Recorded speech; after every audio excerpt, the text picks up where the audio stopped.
आज माह रमज़ान मुबारक का इस साल का आखिरी जुम्मतुल मुबारक है, जिसे तमाम अहले इस्लाम अहले ईमान जुम्मतुल वदा के नाम से जानते, मानते और पहचानते हैं। यूँ तो माह रमज़ान शरीफ का एक एक लम्हा, एक एक साअत बेपना अहम और कीमती है, लेकिन अब इन तमाम दिनों के अंदर ये जुमा इस एतबार से बड़ी अहमियतों का हामिल है कि अब आइंदा साल माह रमज़ान शरीफ की ये बहारें हमें नसीब होगी या नहीं होगी, इसकी कोई गारंटी नहीं है। अल्लाह ने हम सब पर बेशुमार बेपना एहसान किया कि अल्लाह तबारक व तआला ने हमें मुसलमान बनाया, मुस्तफ़ा जान रहमत सल्लल्लाहु अलैहि वसल्लम की उम्मत में पैदा किया और फिर माह रमज़ान शरीफ जैसी नेमत हमें अता की।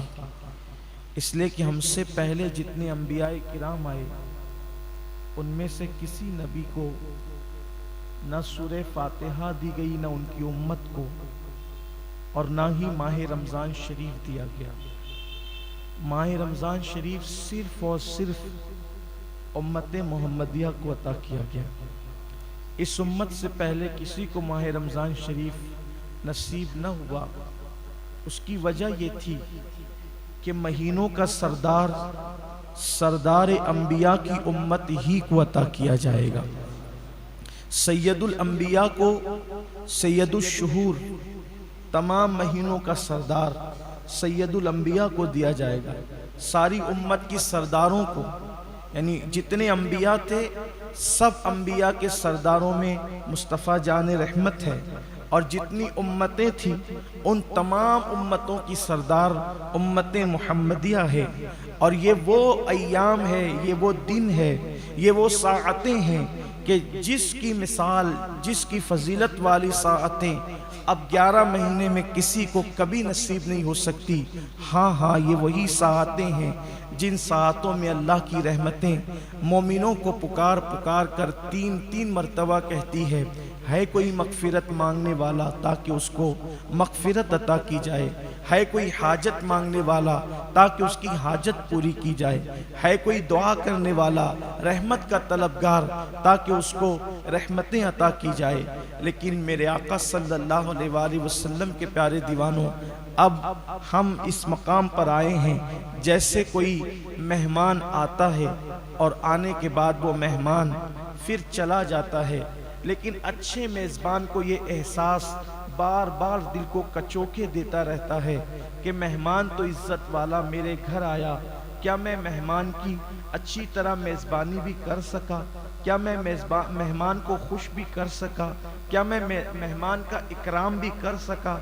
अगर मेहमान मेरे घर से खुशी खुशी वापस जाता है तो वो औरों से कहेगा कि फ़ुला ने मेरी बड़ी खातिर तवाज़ो की, फ़ुला ने मेरी बड़ी इज्जत की, फ़ुला ने मेरी बड़ी तकरीम की, मुझे किसी चीज़ का एहसास तकलीफ़ न होने दिया, मेरी हर खुशी का लिहाज किया गया। मेहमान हर तरीके से हर जगह कहते हुए जाता है, और अगर उसकी तकरीम न की जाए, उसकी इज्जत न की जाए, उसका लिहाज न किया जाए, तो मेहमान ये कहते हुए जाता है, हाय अफसोस इस बदबख्त को न मेरी अहमियत का पता था, न मेरी इज्जत का पता था, न मेरे वक़ार का पता था, कुछ भी इसको न मालूम था, और इसने तो मुझे पूछा तक नहीं, मेरी खातिर तवाज़ो तक न की। मुसलमानों, ऐसे ही जैसे कोई मेहमान आता है, माह रमज़ान शरीफ भी ये एक महीना हमारे पास बहैसियत मेहमान आया। अब हमने इसकी कितनी तकरीम की, इसकी कितनी इज्जत की, इसकी कितनी खातिर तवाज़ो की, ये हम किसी और से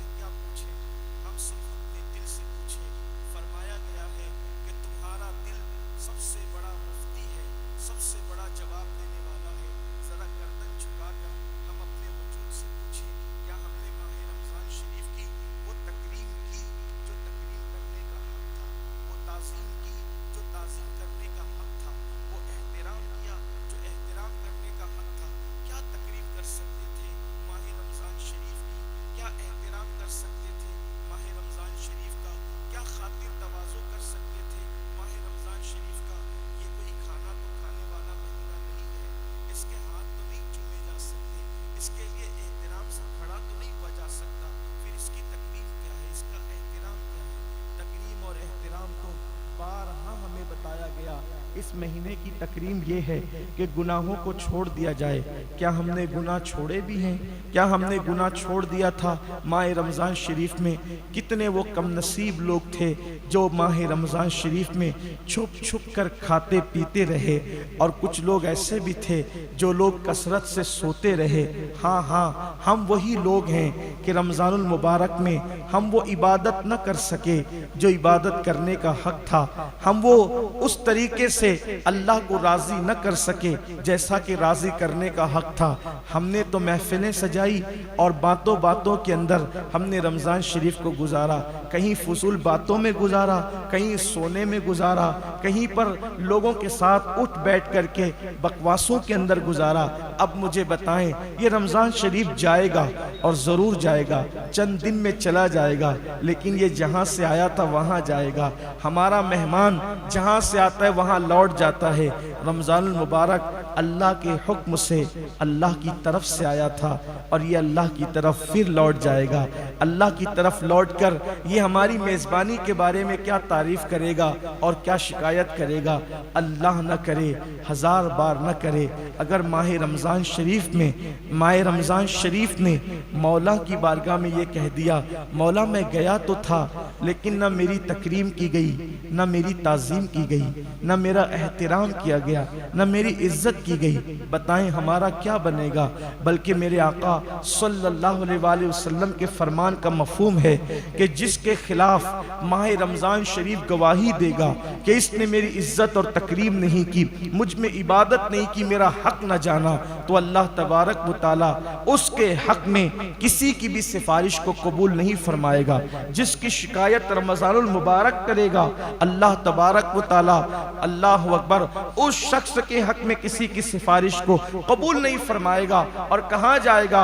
जिसकी मुखालिफत में माह रमज़ानुल मुबारक खड़ा हो, जिसकी मुखालिफत में अल्लाह का कुरान खड़ा हो, फिर उसके लिए जो है वो रहमत के दरवाजे बंद किए जाते हैं। हाँ मुसलमानों, ये वही तो महीना है जिसमें रहमतों के दरवाजे खोल दिए जाते हैं। ये वही तो महीना है जिसके लिए जन्नत के बाला खानों को सजाया जाता है। ये वही तो महीना है जिसमें रोज़ा रखने वालों के लिए कुरान बहिश्त यूं दुआ करती है कि अल्लाह मुझे उनका शौहर बना जो रमज़ानुल मुबारक के अंदर प्यासे रहते हैं और तेरी इबादत करते हैं। रोज़ा कौन सी इबादत का नाम है? हज़रत सैयदी सुलेमान दारानी रहमतुल्लाहि ताला अलैह फरमाते हैं, एक मर्तबा मैंने रोज़ा रखा सख्त गर्मी में और मैंने ख्वाब में देखा कि कोई कहने वाला कह रहा है, सुलेमान क्या तुम इतने इतने दीनार के वज़ यानी सोने के सिक्के के वज़ तुम अपना रोज़ा बेच दोगे हमें, कि रोज़े का सवाब बेच दोगे हमें?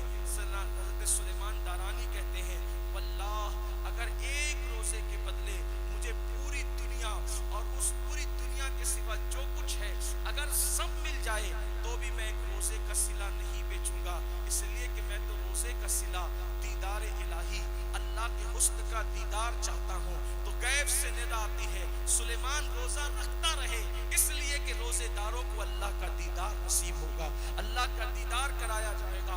और अल्लाह ने फरमाया, ऐ मेरे रोज़ेदार बंदो, जो लोग रोज़ा नहीं रखते हम उनको अपने दीदार से महरूम करेंगे, लेकिन जो रोज़ा रखते हैं हम उनको जन्नत में जमा करके और उनको तख्त पर बिठाकर उनके कमर के नीचे तकिए दे करके फिर अपने हुस्न से पर्दे हटाएंगे, नकाब हटाएंगे और उसके बाद उनको अपना दीदार नसीब करेंगे। अल्लाह अकबर, ऐसे देखेंगे लोग जैसे ईद का चांद आसमानों में देखते हैं, वैसे अपने अल्लाह का बिला तफसील अपने रब का दीदार करेंगे। वो रोज़ेदारों के लिए खास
हम सब कुछ करते थे, उसके बावजूद भी जब रमजान शरीफ जाता था तो कहते थे मौला जो करना था वो न कर सके, इसलिए हमारी मगफिरत फरमा दे, हमें माफ फरमा दे। वो अल्लाह से माफिया तलब करते थे, रब की बारगाह में तौबा इस्तिगफार करते थे। कहा जाता है आज अल्लाह ने अमल का मौका दिया है तो अमल की अहमियत हमारे सामने नहीं है। एक दिन जब कब्र की काली कोठरी में चले जाएंगे उस दिन अमल की अहमियत पता चलेगी, लेकिन उस वक्त अमल की इजाज़त न होगी, हम कुछ न कर सकेंगे। मौत के बाद अमल मुनक़ते हो जाते हैं। कहते हैं कि क़यामत आएगी, हम कहते हैं क़यामत जब आएगी तब आएगी, लेकिन जिसके जिस्म से रूह निकल गई उसकी क़यामत तो उसी वक्त आ गई, अब वो कुछ नहीं कर सकता।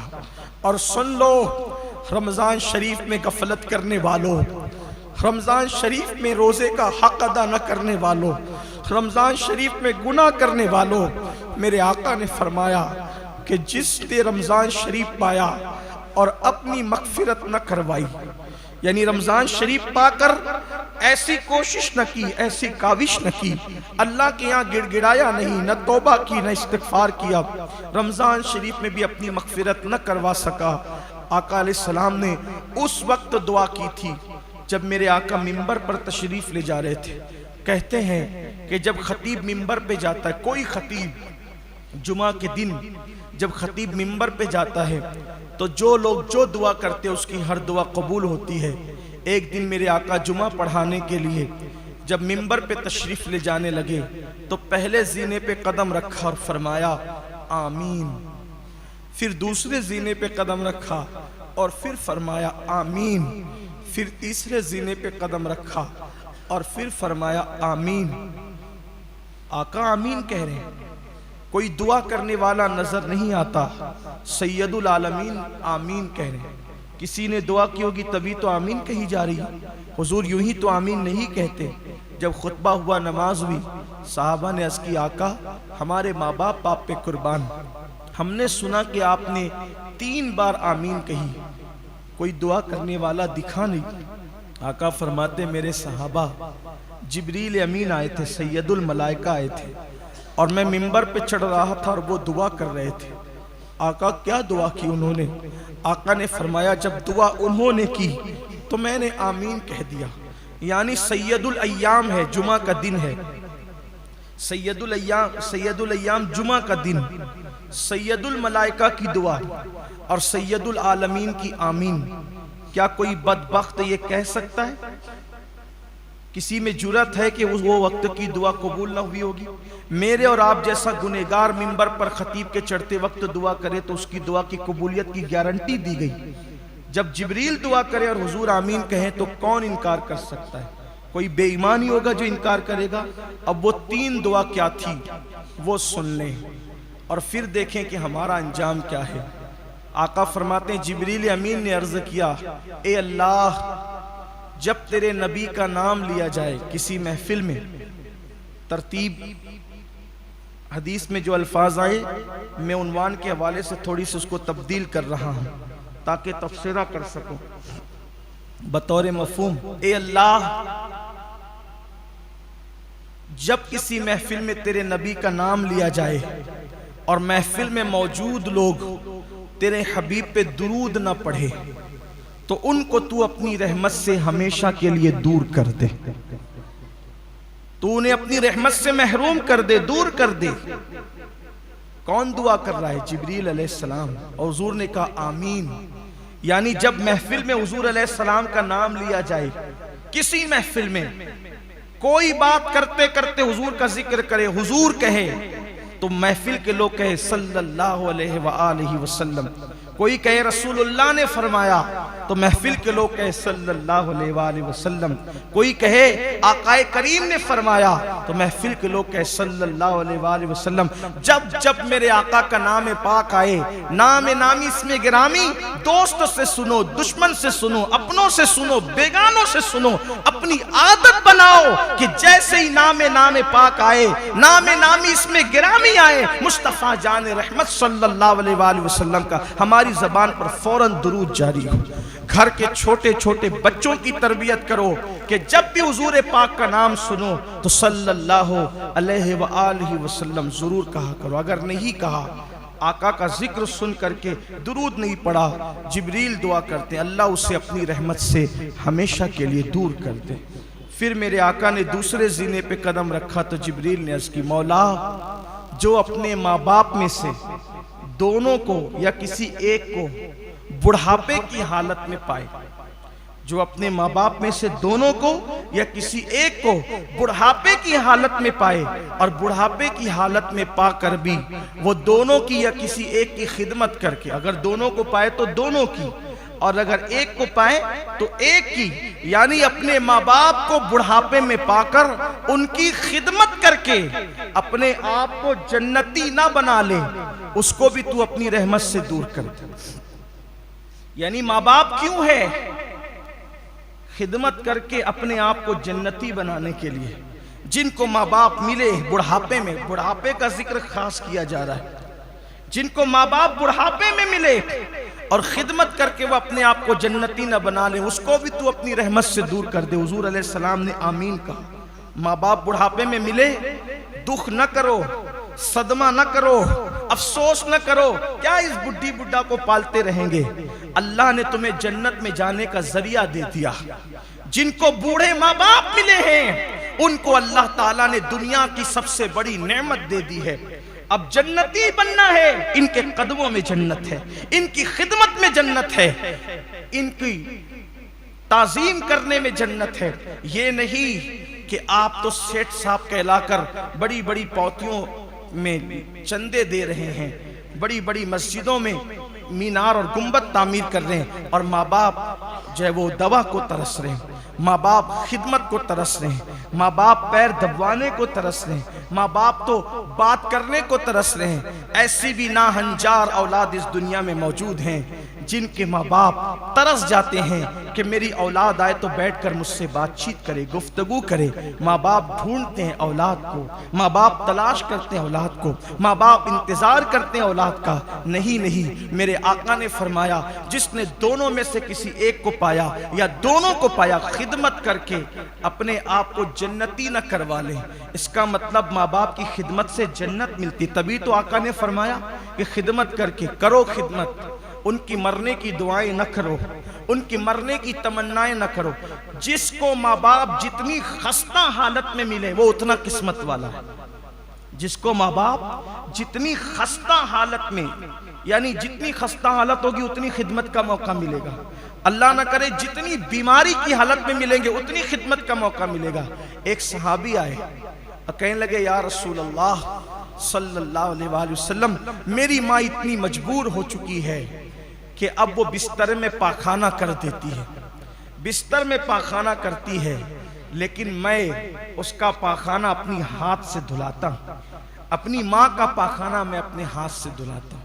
आज ये खिदमत कोई कर सकता है? नहीं, कोई नहीं कर सकता।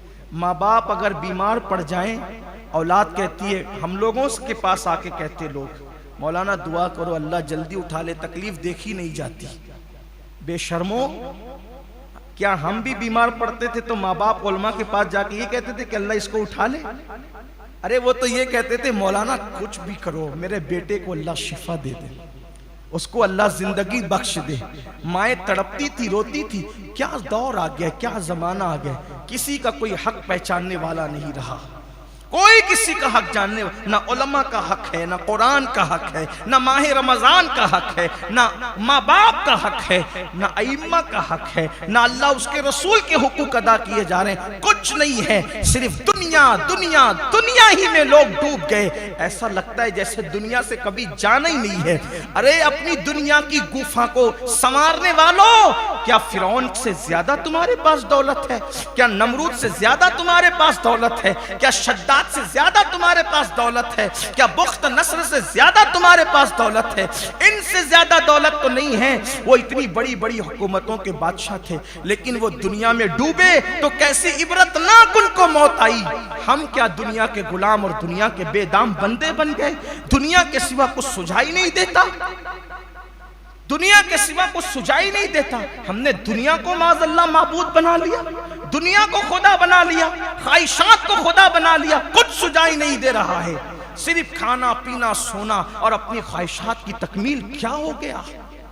आंखें खोलो, उठते हुए जनाजों को देखो, आंखें खोलो, उठती हुई लाशों को देखो, बेगौरो कफन तड़पती हुई मैयतों को देखो, उन जनाजों को देखो जिनको कंधा देने वाला कोई नहीं है। हाँ हाँ, जिनको अपनी दौलत पर इतना गुरूर था, जो दौलत के नशे में खुदा को भूल चुके थे, आज उनको उनके बच्चे भी कंधा देने के लिए नसीब नहीं है। लोग लकड़ी से ढकेल कर जनाजे में फेंके जा रहे हैं। ये वीडियो क्लिपें सिर्फ देख करके हा हू करने के लिए या एक दूसरे को शेयर करने के लिए। फातबिरु या उलिल अबसार, ऐ आंख वालों इबरत हासिल करो। हमने तो एक ही मैयत पड़ी थी तारीख में 1400 साल पहले, जिसको लकड़ियों से ढकेल करके कब्र में डाला गया था, और वो मैयत थी अबू लहब की। उसके बाद फिर हमने कोई तारीख में ऐसी मैयत नहीं पड़ी जिसको लकड़ी से ढकेला गया हो। लेकिन आज तो मैंने नमाजियों के जनाजों को भी लकड़ी से ढकेलते हुए देखा। मैंने तो बड़े बड़े दौलतमंदों को, जिनके बैंक बैलेंस अरबों में थे, बल्कि दूसरी दुनिया में भी जिनके धन थे, उनको लकड़ी से ढकेल कर जनाजे में रखकर जाते हुए देखा। यहाँ तक के बेटी और बेटों को दूर खड़े होकर के तमाशाई बनते हुए देखा कि किसी को कहते थे जो लेना है ले लो, तुम इसको आखिरी रस्मात अदा कर दो। हमारे लिए इबरत है। बहुत मुमकिन है आपके साथ भी ऐसा हो सकता है, अल्लाह न करे ऐसा किसी के साथ हो। बहुत मुमकिन है मेरे साथ भी ऐसा हो सकता है, अल्लाह न करे मेरे साथ भी ऐसा हो। लेकिन अल्लाह अल्लाह है, वो बेनियाज है। उसकी शान बेनियाजी से डरो, उसकी खुफिया तदबीर से डरो। हम दुनिया के बंदे नहीं हो गए, अपने आप को अल्लाह का बंदा कह के हम दुनिया के बंदे नहीं हो गए। दुनिया के बंदे हो गए ना, हमें तो सब दुनिया ही नजर आती। कल रात मैंने लोगों से कहा था, इतने सौदागर हुए, इतने सौदागर हुए, इतने सौदागर हुए कि अल्लाह के यहां भी सौदागरी की बात, इतने ताजिर हो गए कि अल्लाह के यहां भी ताजिरी की बात, इतने खुदगर्ज हो गए कि अल्लाह के यहां भी खुदगर्जी की बात। सच कहना, आप हो या मैं हूं, हाथ उठते हैं तो क्या मांगते हैं? यही ना, एक दुकान थी 2 कर, एक कारखाना था 2 कर, एक साइजिंग थी 2 कर। रोजी में बरकत दे, उम्र में बरकत दे, इसमें बरकत। कभी ये भी कहा तू नाराज है तो राजी भी हो जा। कभी कहा सबकी नाराजगी का ख्याल, यार की नाराजगी का कोई ख्याल नहीं। सबके हुकूक का ख्याल, यार के हुकूक का कोई ख्याल नहीं। जिसने हमारे सारी जरूरतों का ख्याल फरमाया, उसके लिए कुछ भी नहीं। कितनी खुदगर्जियां है ना। जो दुनिया खत्म होने वाली है, जो दुनिया खत्म होने वाली है, उसी के लिए सब मांगते रहे, और जो आखिरत कभी ना खत्म होने वाली है, उसके लिए क्या मांगा? उसके लिए क्या मांगा? कुछ नहीं मांगा। वो मैदान महशर जहां अंबिया की जबान पे नफसी नफसी होगा, अंबिया की जबान, उस मैदान महशर के लिए क्या मांगा? कुछ नहीं मांगा। बात को तूल न देते हुए मैं बात समेट लूं, क्योंकि अभी अलविदा भी पढ़ा जाना है, फिर अलविदाई खुतबा भी होना है, और आज खुसूसी जुमतुल वदा के हवाले से दुआ भी होनी है। तो मैं बात को समेटता हूँ। अर्ज कर रहा था कि वो सहाबी कहते, या रसूल अल्लाह, मेरी माँ वो बिस्तर में पाखाना कर देती है, मैं उसको धुलाता हूँ। आका, उसने मेरा पाखाना धुलाया मेरे बचपने में, और मैं अब उसका पाखाना धुला रहा हूँ उसके बुढ़ापे में, तो बराबरी हो गई ना? आका बराबर। तो क्या मैंने अपनी माँ का हक अदा कर दिया? आका ने फरमाया नहीं, नहीं, तुम्हारी माँ का हक तुम अदा न कर सके। क्यों या रसूल अल्लाह? आका फरमाते हैं दोनों में फर्क है। देखो मेरे नबी की शान, मेरे नबी की निगाहें कहाँ होती है, किस शान के साथ होती है। फरमाया तुम भी धुलाते हो पाखाना, वो भी धुलाती है थी, लेकिन दोनों में फर्क ये है, जब वो तुम्हारा पाखाना धुलाती थी तो दिल में तमन्ना करती थी, अल्लाह इसकी लंबी उम्र कर, इसको बड़ा कर, जल्दी से बड़ा कर दे, इसकी उम्र लंबी कर दे, इसकी उम्र दराज कर दे। लेकिन जब तुम पाखाना धुलाते हो, धुलाते तो जरूर हो, लेकिन दिल में कहते हो अल्लाह बहुत बूढ़ी हो गई है, अब इसको जल्दी से उठा ले। वो धुलाते वक्त तेरी लंबी उम्र की दुआ करती थी और तू धुलाते वक्त उसकी उम्र की कोताही के बारे में सोचता है। अब बता कैसे बराबरी हो सकती है? कहाँ वो मोहब्बतें और कहाँ ये हालत। इसलिए याद रखिए, आका ने फरमाया कि जिसने माँ बाप को पाया और खिदमत करके जन्नत वाजिब न करा ली तो वो शख्स भी अल्लाह की रहमत से दूर हो जाए। तीसरी बात, फिर मैंने कहा कि तरतीब बदली है, लेकिन मुझे एंड में ये बयान करना था। हज़रत जिब्रील ने कहा, दुआ की, ए अल्लाह, जो रमज़ान शरीफ को पाए और उसमें इबादत करके अपने आप को जन्नती न बना ले, अपनी मग़फ़िरत न करवा ले, अपनी बख्शिश न करवा ले, वो भी तेरी रहमत से दूर हो जाए, वो भी तेरी रहमत से दूर हो जाए। हुजूर ने फरमाया आमीन। यानी रमज़ान शरीफ जिसको मिला, रमज़ान शरीफ पाने के बाद उसने कोशिशें काविशें करके अपने लिए मग़फ़िरत का सामान न किया, वो अल्लाह की रहमत से दूर कर दिया जाएगा। बताएं, क्या हमारी मग़फ़िरत हो गई? क्या हमने मग़फ़िरत करवा ली? क्या हम रोए गिड़गिड़ाए? अगर नहीं, चंद दिन बचे हैं गिनती के, चंद दिन, और आज का दिन तो ख़ास।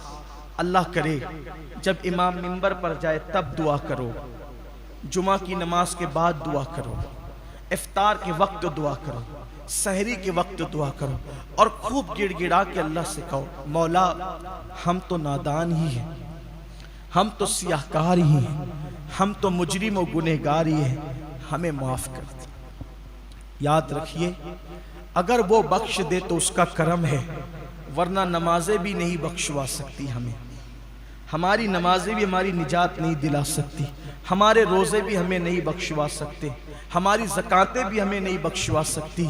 अगर कोई बख्शवा सकता है तो उसका करम ही हमें बख्शवा सकता है। अगर जन्नत में कोई चीज़ ले जा सकती है, उसका करम ही हमें जन्नत में ले जा सकता है। आइए आज से आखिरी दिन तक बहुत गनीमत जानिए इस रमज़ान शरीफ को। और अभी तो 3 ताक रातें बाकी हैं। 2 तो गुजर गई, 21 और 23 गुजर गई, आज 25 आने वाली, 25वीं ताक रात है, फिर 27 भी होगी और फिर 29 भी होगी। अभी ये 3 ताक रात हमारे पास बची हुई है, जिसे शबे कद्र कहते हैं। और शबे कद्र अल्लाह ने ये भी शबे कद्र उम्मत मोहम्मदिया को खास अता किया, इससे पहले किसी को शबे कद्र नहीं दी। शबे कद्र का एक माना है तंगी की रात, कद्र अरबी में तंग को कहते हैं, तंगी की रात शबे कद्र। इसको तंगी की रात क्यों कहते हैं? तंग रात, तंगी की रात, तंग हो जाने वाली रात क्यों कहते हैं? इसलिए कि आसमान से शबे कद्र में इतने फरिश्ते जमीन पर आते हैं, इतने फरिश्ते जमीन पर आते हैं कि जमीन तंग पड़ जाती है फरिश्तों की तादाद से। इतनी तादाद होती है कि जमीन कम पड़ जाती है, इसलिए इसको शबे कद्र कहते हैं। और चूंकि जब से मेरे आका ने विसाल फरमाया है तो जिब्रील जमीन पर अब नहीं आते, लेकिन आते हैं तो एक रात में आते हैं, उसे शबे कद्र कहते हैं। और साहिब रूहुल बयान लिखते हैं कि शबे कद्र में जो फरिश्ते जमीन पर आते हैं, क्यों आते हैं पता है? जिब्रील के साथ अल्लाह अकबर साल भर अल्लाह से दुआ करते, ए अल्लाह हमें जमीन पर जाने दे, ए अल्लाह हमें जमीन पे जाने दे। और जो हमसे बेहतर इबादत करते हैं, तवज्जो करना यहाँ, जो हमसे बेहतर इबादत करते हैं उस इबादत करने वालों की ज़ियारत हमें करने दे। कौन कह रहा है? जिब्रील अलैहिस्सलाम, फरिश्तों के सरदार। फरिश्ते कह रहे हैं अल्लाह हमें जमीन पे जाने दे और हमें उनसे मिलने दे, उनसे मुलाकात करने दे, उनकी ज़ियारतें करने दे जो हमसे बेहतर इबादत करते हैं। या अल्लाह, जिब्रील से बेहतर इबादत कौन कर सकता है? दौरे रिसालत में कहते तो हम समझते कि सैयदुल आलमीन की जात थी, लेकिन ये तो क़यामत तक के लिए है कि वो साल भर अल्लाह से अर्जी लगाते और अल्लाह साल में एक रात उनको ज़मीन पे भेजता है, जाओ जो तुमसे बेहतर इबादत करने वाले उनको उनसे मिल लो जाकर। तो कौन सी इबादत है जो जिब्रील से बेहतर आप कर लेंगे या हम कर लेंगे या फरिश्तों से बेहतर हम इबादत कर लेंगे? है कोई? नहीं ना। तो फिर जिब्रील की दुआ बेमकसद तो नहीं, फरिश्तों की दुआ बेमकसद तो नहीं। ऐसी कौन सी इबादत है जो फरिश्ते नहीं कर सकते, आप और हम कर सकते हैं? तो वो कौन सी इबादत है? वो नमाज नहीं है मेरे अजीज, क्योंकि हम फरिश्तों से अच्छी नमाज तो पढ़ भी नहीं सकते, है नहीं। कौन सी इबादत है?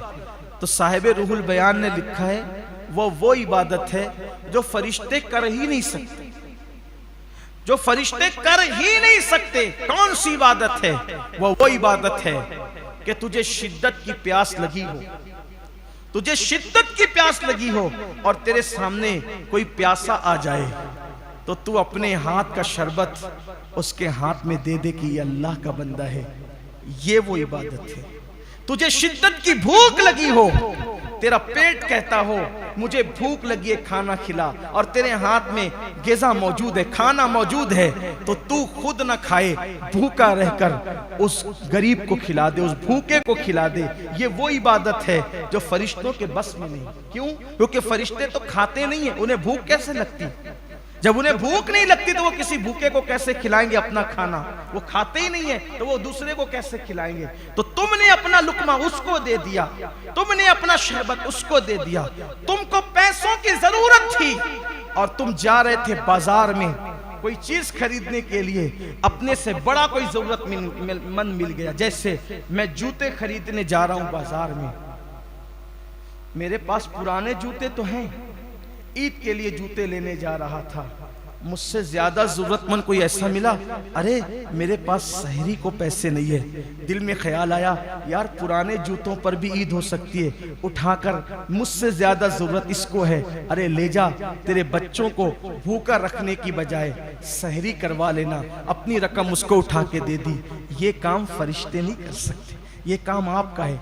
और फरिश्ते ऐसे इबादत गुजारों को मिलने के लिए शबे कद्र में जमीन पर आते और उनसे मुसाफा करते। आपको पता है यही मालेगांव है, ये मालेगांव। पिछले साल ईद के बाद एक खातून आई और उसने बताया कि मेरे बच्चे हर साल रोजा रखते थे, लेकिन इस साल मेरे बच्चों का पहला रोजा छूट गया रमजान शरीफ का, पिछले साल के बाद। पूछा गया क्यों छूटा? तो कहा कि उस वक्त न रात को हमारे घर में कुछ पका था और न सहरी के लिए हमारे घर में कुछ मौजूद था, तो हमने बच्चों को ये कह करके सुला दिया कि रात को भी कुछ नहीं खाए, सहरी में भी कुछ नहीं खाए तो दिन को रोजा कैसे रख पाओगे, इसलिए सो जाओ। ये हमारा शहर मालेगांव, ऐसे लोग उसमें बसते। इस तरफ की बस्ती है, बस्ती का नाम नहीं लूंगा, किसी का ऐप खोलना मकसद नहीं, किसी की गुर्बत का तमाशा करवाना मकसद नहीं है। ऐसे भी लोग हमारे पास आते हैं। अफसोस हुआ कि मालेगांव शहर में ऐसे भी लोग हैं, जबकि हम दूध पीकर सहरी करें, तुर्री खा के सहरी करें, कीमा रोटी खा के सहरी करें, एक से ग़िज़ाएं खा के हम सहरी करें, और हमारे शहर में कुछ ऐसे भी लोग हैं कि वो पहला रोजा सिर्फ इसलिए छोड़ दे गुर्बत की वजह से। तो क्या मैदान महशर में कुदरत हमें पकड़ेगी नहीं? हम सिर्फ अपने लिए हैं या किसी और के लिए भी हैं? अगर आप ये समझते हैं कि सलातुत तस्बीह शबे कदर में पढ़ के बख्श दिए जाएंगे और लोग भूखे सो रहे हों, मैं समझता हूं ये खाम ख्याली। मुसलमानों को दीन समझने की जरूरत है। नफिल पर जितना जोर लगा रखा है, नफिल पर जोर लगाने वालों पहले फराइज पर तवज्जो करो। भूखों का पेट भरना सलात और तस्बीह में मेहनत करने से अफजल है। पड़ोसियों का ख्याल करना सलात और तस्बीह में मेहनत करने से अफजल है। उधर किसी की तवज्जो नहीं है, सब अपनी जात पर तवज्जो है। खुदा के लिए दीन सीखो। दीन क्या है? दीन क्या है? दीन सीखो। दीन ये है जो अल्लाह के रसूल ने पेश फरमाया। खुद का घर में महीने भर से चूल्हा नहीं जला, खुद के घर में महीने भर से चूल्हा नहीं जला। एक औरत ने कटोरा भर करके दूध पेश किया तोहफे में, घर से दूध मंगवाया, तो वो दूध देख करके सुफ़ा के चबूतरे में बैठे हुए 70 लोग बोल उठे, आका कई दिनों में हमें खाना नसीब नहीं हुआ, कई दिनों में खाना नसीब नहीं हुआ। तो आका ने फरमाया अबू हुरैरा ले और ले जाकर के पहले इनको पिला दे, और उसके बाद सहाबा को पिलाया, फिर आखिरी में खुद पिया। हमारे पास ये निज़ाम कहाँ, ये मिजाज कहाँ। हमने हर चीज़ पहले अपनी ज़ात को प्रायोरिटी देनी है, फिर दूसरों को। दीन सीखिए। मैं बस जुमअतुल वदा में यही बात करके अपनी गुफ्तगू को तमाम करता हूँ। शब कद्र में तौबा भी करो, नमाजें भी पढ़ो, इस्तिग़फ़ार भी करो। 1000 महीने से अफजल है ये रात। फरिश्ते मुसाफ़ा करते हैं, मुलाकात करते हैं, हम लोगों से मिलने आते हैं, मुसाफ़ा करते हैं, मुलाकात करते हैं, उम्मती होने की हैसियत से, हुजूर का उम्मती होने की हैसियत से। और फरिश्ते उस रात जिससे मुसाफ़ा करते हैं उसको पता भी चल सकता है कि फरिश्तों ने हमसे मुसाफ़ा किया कि नहीं किया, मुलाकात की कि नहीं की। सूफिया किराम फरमाते हैं उसका पता चलने का तरीका ये है कि उस रात जब तुम कोई नेकी करते हो तो तुम पर रिक्कत तारी हो जाती है, तुम्हारी आंखें भीग जाती है, तुम्हारी आंखों में आंसू आ जाते हैं और पूरे वजूद पर कैफ तारी हो जाता है। ऐसी कैफियत तारी हो जाए तो समझ लो कि अल्लाह के फरिश्तों ने तुमसे मुलाकात कर ली है। उस रात इबादत का एहतमाम करो और जो दिन बचे हैं उसमें अल्लाह की बारगाह में खूब इस्तिग़फ़ार करो, रो गिड़गिड़ाओ। और आखिरी बात ये करना चाहता हूँ, दुनिया के हालात तेज़ी के साथ बदल रहे हैं, तब्दील हो रहे हैं, हमें भी बदलना होगा। बदलने की सबसे बड़ी चीज़ हमें ये है, मुल्की हालात बदल रहे हैं, मुल्कों के हालात बदल रहे हैं, पूरी दुनिया की सियासत, मईशत, माशरत, तहजीब, तमद्दुन, कल्चर सब बदल रहा है। हमें भी बदलना होगा। नहीं बदले तो कहीं के नहीं रहेंगे, जूते चप्पल सीने के काबिल भी नहीं रहेंगे, लेटरिन साफ करने के काबिल भी नहीं रहेंगे, समझ लेना। इसलिए बदलो अपने आप को। क्या क्या बदलोगे, सारी बातें बाद में करेंगे। एक बात सबसे बड़ी, अपने अंदर और अपनी औलाद के अंदर, अपनी नस्लों के अंदर दीन की समझ और दीन की फिक्र पैदा करो। हमें दीन आज इतना भी पता नहीं है कि क्या ईमान है, क्या कुफ्र है, ये भी पता नहीं। रोज़ा कैसा रखना चाहिए, ये भी पता नहीं। ज़कात कैसे देनी चाहिए, ये भी पता नहीं। नमाज कैसे पढ़ना चाहिए, ये भी पता नहीं। कुछ पता नहीं है दीन के बारे में। अल्लाह वालों, अल्लाह के बंदो, सिर्फ एक काम करो, दीनदार बनो, दीन पढ़ो। दीन किताबों में उर्दू ज़बान में मौजूद है, किताबें आ चुकी है, उसमें पढ़ो, सीखो, समझो, दीनदार बनो। एक एक मुसलमान के पास कम से कम इतना इल्म होना ज़रूरी है कि अगर कोई काफिर, कोई मुनाफिक, कोई दीन का दुश्मन अगर आप पर एतराज़ करे, आपके मजहब पे एतराज़ करे, आपको जवाब देते आना चाहिए। आप उससे गुफ्तगू कर सके। आप कहें मुझे मालूम ही नहीं। अगर आपसे कोई पूछ ले रमज़ान शरीफ के रोज़े क्यों फ़र्ज हुए, मुझे मालूम नहीं, इसलिए कि रखना नहीं है। जो रखते हैं उन्हें मालूम नहीं कि क्यों है। ईद क्यों आती है, ईद क्यों पढ़ते हैं, नहीं मालूम है। हुजूर की विलादत की तारीख कौन सी थी, नहीं मालूम है। उर्दू तारीख मालूम है, अंग्रेजी तारीख भी नहीं पता है। यानी ये सारी चीज़ें हैं। मेरे आका इस्लाम के दीवानों, दीन सीखो। इतना दीन सीख लो कि जो गुफ्तगू करे उसके साथ कम से कम बेसिक गुफ्तगू तो कर सको, किसी को मुतमईन कर सको, किसी को इत्मीनान दिला सको। उलमा के दरवाजे खुले हुए, ऑनलाइन क्लासेस जारी है। इंशाअल्लाह तबारक व तआला रमज़ान शरीफ के बाद सुन्नी दावत इस्लामी मालेगांव की जानिब से हम लोग खुद भी लोगों की सहूलत के लिए ऑनलाइन मदारिस और क्लासेस शुरू कर रहे हैं, ताकि हमारा हर जवान अपनी ऑफिस में बैठकर, अपने घर में बैठकर, अपने कमरे में बैठकर कम से कम इतना दीन सीख ले कि वो किसी से गुफ्तगू कर सके, किसी से बातचीत कर सके। देखो, ये एक बात आपसे कहता हूँ, दीन ना मालूम होने का नुकसान क्या। एक छोटी सी बात बताता हूँ। अभी ईद आ रही है, सदका फित्र अदा करोगे, ठीक। सदका फित्र अक्सर मुसलमान अदा करते हैं। अब सदका फित्र की अहमियत यह है कि हमारे रोज़ों में जो कमी रह जाती है, कोई खामी रह जाती है, सदका फित्र देने की बरकत से वो कमी अल्लाह पूरी करके कबूल कर लेता है। जो सदका फित्र नहीं देते उनके रोज़े ज़मीन और आसमान के दरमियान मुअल्लक रहते हैं, यानी अपनी ज़बान में लटक रहे होते हैं। मुअल्लक रहना यानी लटक रहे हों, बीच में होते हैं, ज़मीन और आसमान के बीच में, ठीक। अब सदका फित्र सब देते हैं। मैं समझता हूँ मालेगांव में जिन लोगों पर वाजिब नहीं है, ऐसा शौक है हमारे यहाँ, वो भी देते हैं। किसको देते पता है? जागली को। सदका फित्र किसको देते हैं? जागली को। सदका फित्र किसको देते हैं? और मांगने के लिए आते हैं, कहाँ कहाँ से लोग इधर उधर, उनको देते हैं। आपसे पूछता हूँ भाई, वो काफिर हैं, वो मुसलमान नहीं है, और सदका फित्र आप काफिर को दोगे तो अदा ही नहीं होगा, अदा ही नहीं हुआ। और जब सदका फित्र अदा नहीं हुआ, दिया तो आपने, खर्चा तो हो गया, माल तो गया, गेहूं तो गए, अनाज तो गया, पैसे तो गए, लेकिन आपको मसला मालूम नहीं था, जागली को दे दिया ना। और नहीं मौलाना, मैं, औरतें तो कहते नहीं नहीं मौलाना वो तो महीने भर जगाने के लिए आता रहा। अरे अल्लाह की बंदी, वो मुसलमान नहीं है, सदका फित्र मुसलमान को दिया जाता है, गैर मुस्लिम को दोगे तो अदा ही नहीं होगा। और वो गाड़ियां भर भर के ले जाए, मेरी आंखें फटती है, दुख होता है, इतनों का जाय हो गया। वो जो आते हैं वो गैर मुस्लिम फकीर गाड़ियां भर भर के ले जाते हैं, यानी इतने लोगों का सदका फित्र जाय हो गया। जाय हो गया तो क्या हो, मालूम नहीं था, सीख तो लेते, उलमा से पूछ तो लेते। उलमा को तो आप दुश्मन समझते हो, अरे ये लोग क्या, इनको क्या समझता है, सब आपको समझते। अगर आप बीमार पड़ जाएं तो किसके पास जाते हो, डॉक्टर के पास जाते, क्योंकि वो डॉक्टर का सब्जेक्ट है। घर बनाना किसके पास जाते हो, इंजीनियर के पास, वो उसका सब्जेक्ट है। ठीक है ये ना, ऐसे ही करते हो ना। तो दीनी मसाइल अपनी मर्जी से क्यों पैदा करते हो, अपने पेट से क्यों पैदा करते हो?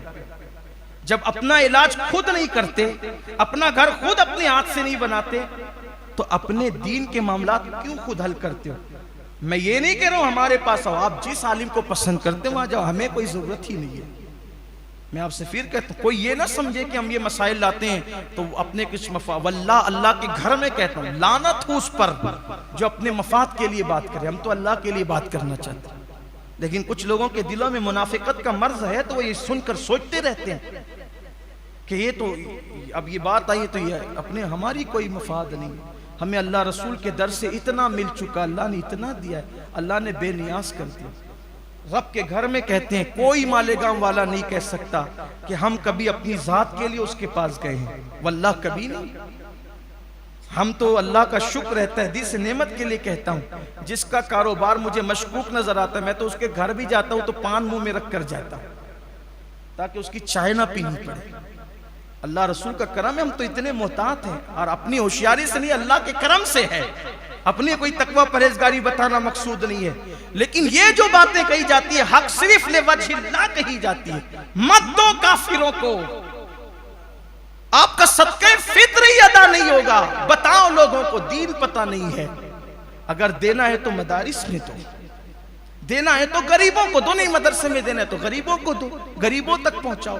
गरीब है ना मालेगांव, मैंने बताया ना, ऐसे लोग नहीं है जो रमजान शरीफ का पहला रोजा छोड़ सकते हैं सहरी के लिए पैसे ना होने की वजह से। अल्लाह हमें इस बारे में पूछेगा। दीन सीख लो जितना सीख सकते हो, उलमा से रिश्ता बनाओ, मुबल्लिगीन से राब्ता बनाओ, दीन सीख लो। और अपने अंदर अगर देखो, आपके बच्चे जींस पहने, टी शर्ट पहने, मुझे इस पे कोई एतराज नहीं, लेकिन मैं ये चाहता हूँ जीन्स और टी शर्ट ऊपर से पहना हुआ हो, लेकिन अंदर से मजहब व मसलक की मालूमात उसको इतनी मजबूत हो कि जब उसको कोई छेड़ दे वो लोगों का मुंह बंद कर दे। इतना इल्म होना चाहिए। कपड़े हमारे यहाँ अहमियत नहीं रखते, कुर्ता पाजामा तो पहन लिया लंबा चौड़ा सा, ना कुछ आए ना जाए, ना वुजू का तरीका, ना नमाज। कपड़ों की हमारे यहाँ अहमियत नहीं है। मैं इस्लामी शियार का इनकार नहीं कर रहा हूँ, सिर्फ आपको ये पैगाम देना चाहता हूँ। हमने समझ लिया कि कपड़े ही सब कुछ है, नहीं, कपड़ों की अहमियत नहीं है। अगर आप जीन्स और टी शर्ट में भी हैं और आपका दिल अल्लाह की खशियत का गंजीन है, तो कुरान कहता है वो लिबासुत तक़वा ज़ालिका खैर। लंबे जुब्बे के अंदर अगर गंदगी छुपी है तो उससे बेहतर वो टी शर्ट और पैंट पहनने वाला है। जब वो गुनाह करने जाता है तो दिल में ख्याल आता है मेरा अल्लाह मुझे देख रहा है, वो जुब्बे वालों से मेरी नजर में बेहतर है। हमारे यहाँ लिबास की अहमियत नहीं है, हमारे यहाँ तो दिल के तकवे की अहमियत है। अपनी मालूमात में इजाफा करो, अपने आप को बदलो। अल्लाह हम सबको तौफीक बख्शे और अल्लाह से दुआ करो अल्लाह पूरे आलम इस्लाम में इनकलाब पैदा करे। और ख़ास तौर पर इस मुबारक दिन में अल्लाह बैतुल कुद्स को जल्द से जल्द जालिम यहूदियों के पंजे से, उनके मकर से, उनके फरेब से निजात अता फरमाए और पूरी दुनिया में इस्लाम और मुस्लिमीन का अल्लाह गलबा अता फरमाए।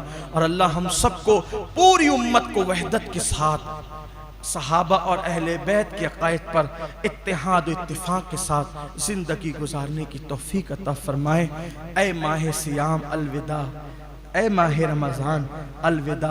अल्लाह से फिर दुआ करें आप सब सलामत रहें, हम सब सलामत रहें और अल्लाह आइंदा साल खैर के साथ, इबादत की तौफीक के साथ, सेहत और सलामती के साथ हमें फिर रमज़ान शरीफ अता फरमाएँ।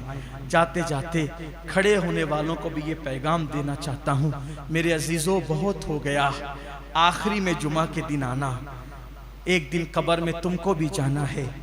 कब तक के 2 रकत पढ़ने के लिए आओगे? इतने खुदगर्ज हो गए तुम लोग, आखिरी में आते हो खुतबे के टाइम और दुआ भी नहीं होती और भागने लगते हो। क्यों आते हो? कोई रो रहा था कि आओ चलो? किसने बुलाया? अपना इस्लाम बचाने के लिए 2 रकत पढ़ने आते हो ताकि मुसलमानी कायम रहे, मुसलमान कहलाओ।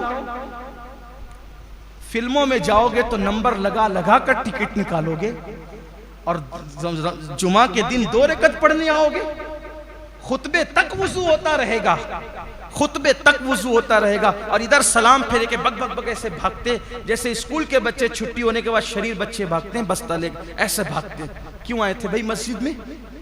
मेरी बातें कड़वी लगे तो माफ करना, अल्लाह के घर में आए हो, नहीं हफ्ते भर 5 वक्त आते हो, एक दिन में आते हो, 2 रकत पढ़ के जाते हो। रसूलुल्लाह के दिल पे क्या गुजरती होगी? ये मेरी उम्मत है जिनके लिए पूरी पूरी रात मैंने दुआएं की, ये फर्ज नमाज के बाद की दुआ तक नहीं कर सकते। क्या हो गया हमें? फिल्मों के लिए घंटों पहले से जाके बैठे। अच्छा, यहां से जाके काम क्या करना है? बैठ जाना है, बस इधर उधर उलपाड़ करना है। अगर आपको सफर हो, कोई बीमारी हो, कोई खास काम हो, ठीक है जाएं, बाद में घर पे सुन्नतें पढ़ ले। जो मस्जिद में सुन्नतें नहीं पढ़ते वो घर जाके क्या पढ़ने उन्हें? खुदा के लिए ऐसा ना करो, एक दिन मरना है। हम आपके दुश्मन नहीं है, हमें आपकी कब्र की भी फिक्र है, क्योंकि हम आपके दीन के दाई हैं।